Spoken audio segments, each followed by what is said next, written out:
Hi everyone, आप सभी को राधे राधे। तो काफ़ी समय पहले मैंने एक वीडियो पोस्ट किया था यूट्यूब पर, जिसमें मैंने बताया था लड्डू गोपाल जी की सेवा कैसे करें। खासकर मैंने उसमें ये बताया था लड्डू गोपाल जी को सुलाना चाहिए या नहीं, जिसमें आप लोगों ने बहुत सारा प्यार दिया, उसके लिए बहुत बहुत शुक्रिया। और कई लोगों ने हेट भी किया था क्योंकि मैंने उसमें कई सारी गलतियाँ की थी, जिसे मैंने आगे चलकर सुधारा भी है। आप लोग के कई सवाल थे उस वीडियो में जिसे आंसर कर पाना मेरे लिए काफ़ी मुश्किल था, क्योंकि इतना छोटा सा कमेंट सेक्शन है, सबको आंसर करना मतलब काफ़ी डिफ़िकल्ट है। तो मैंने ये सोचा था कि मैं एक अलग से लंबी वीडियो बनाऊंगी जिसमें आप लोगों के सवालों के जवाब दूंगी। लोगों ने कई बार ये भी बोला है कि लड्डू गोपाल जी से रिलेटेड वीडियोस बनाएं, पर मुझे टाइम ही नहीं मिल पा रहा था। और ऐसा नहीं है कि मैं पूजा नहीं करती हूँ, मैं करती हूँ, बट मैं रिकॉर्ड नहीं करती हर बार। अब सवाल तो कई सारे थे आप लोगों के, पर उसमें से जो जो मुझे कॉमन लगा, जो आप सभी का कहीं ना कहीं वही सवाल था, तो उसे ही मैंने खोजा है और उसके आंसर मैं दूंगी बिना किसी देरी के। तो चलिए शुरू करते हैं। तो पहला सवाल है, रात को सुलाते टाइम हमें खुद नहाना पड़ेगा ना? तो देखिए, ये आप पर डिपेंड करता है। अगर आप नहा पा रहे हैं तो ये बहुत अच्छी बात है, आप नहा कर फिर सुलाए लड्डू गोपाल जी को। पर जैसा कि हमें पता है कि अभी ठंड का मौसम चल रहा है और ठंड में नहाना बहुत मुश्किल है। अब ऐसा नहीं है, कुछ लोग नहाते भी हैं, पर ये फिर से व्यक्तिगत रूप से डिपेंड करता है। अगर आप नहा रहे हो तो बहुत अच्छी बात है, अगर नहीं नहा पा रहे हो तो उसका एक और विकल्प है कि आप अपने कपड़े पहले चेंज कर ले, और जो कुल्ला करते हैं माउथ वॉश वो कर ले, और फिर जल्दी से मतलब भगवान जी के नाम से छिड़क लेती हूँ, फिर वो करके फिर लड्डू गोपाल जी को सुलाएं। दूसरा सवाल, अगर सुबह नहीं नहा पाए जल्दी फिर कैसे उठाए ब्रह्म मुहूर्त में, बच्चे स्कूल जाते हैं? मेरे ख्याल से ये सभी माँओं का सवाल रहा होगा, मेरी मम्मी भी इस समय से गुजरी हैं। तो पहली बात मैं आप लोगों को बताना चाहूँगी कि भगवान आपका भाव देखते हैं। भगवान ये नहीं बोलते तुम मेरे में ही लगे रहो, सुबह 4 बजे उठो, फिर मेरी पूजा करो, बच्चों को बाद में देखना, अपने पति को बाद में देखना। भगवान ऐसा बिल्कुल भी नहीं कहते। जो आपके पास बच्चा है वो आपके लिए सबसे ज़्यादा इम्पॉर्टेंट होना चाहिए। आप पहले उसका ध्यान रखें, उसको स्कूल भेजें, फिर नहाकर भगवान की सेवा करें, भगवान जी को उठाएं। ऐसा कोई आपको दोष नहीं लगने वाला है इसमें, भगवान आपसे बिल्कुल भी नाराज़ नहीं होंगे, तो आप इसकी चिंता बिल्कुल ना करें।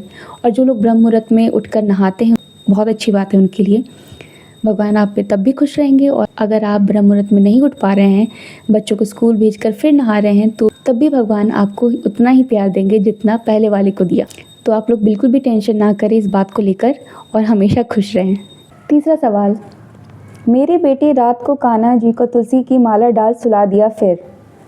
देखिए, नियम तो ये कहता है कि हमें कभी भी लड्डू गोपाल जी को तुलसी जी की माला डाल के नहीं सुलाना चाहिए, पर अगर आपके बच्चे ने सुला दिया है तो इसका एक ही विकल्प है कि आप लड्डू गोपाल जी से माफ़ी मांग लें। भगवान जी का दिल काफ़ी बड़ा है, वो आपको ज़रूर माफ़ करेंगे। देखिए, गलतियाँ तो इंसान से ही होती है, तो अगर आपके बच्चे ने गलती कर दी है तो उसे ये समझाइए कि अगली बार से ऐसा ना करें और प्रभु से माफ़ी मांग लें। पाँचवा सवाल, आप लड्डू गोपाल की पूजा करती हो तो क्या लहसुन प्याज खाती हो? जी हाँ, मैं लहसुन प्याज खाती हूँ। हमारे घर में तो बहुत कम ही बनता है, मतलब 10 दिन में कभी 1 बार बन जाए या 2 बार बन जाए, बहुत मुश्किल ही होता है हमारे घर में बनता है। और मैं कॉलेज स्टूडेंट हूँ, तो लहसुन प्याज पूरी तरीके से नहीं खाना मेरे लिए काफ़ी मुश्किल है, पर मैं कोशिश करती हूँ मैं ना खाऊँ, क्योंकि लड्डू गोपाल जी हमारे घर में विराजमान हैं। तो नियम तो ये कहता है कि लहसुन प्याज घर में नहीं बनना चाहिए। अगर आपको खाना है, सेवन करते हो तो बाहर खा लो। इसमें ऐसा नहीं कि बहुत बड़ा कोई दोष लग जाता है, पर लड्डू गोपाल जी अगर आपके घर में हैं, आप सेवा करते हो तो नहीं खाना चाहिए।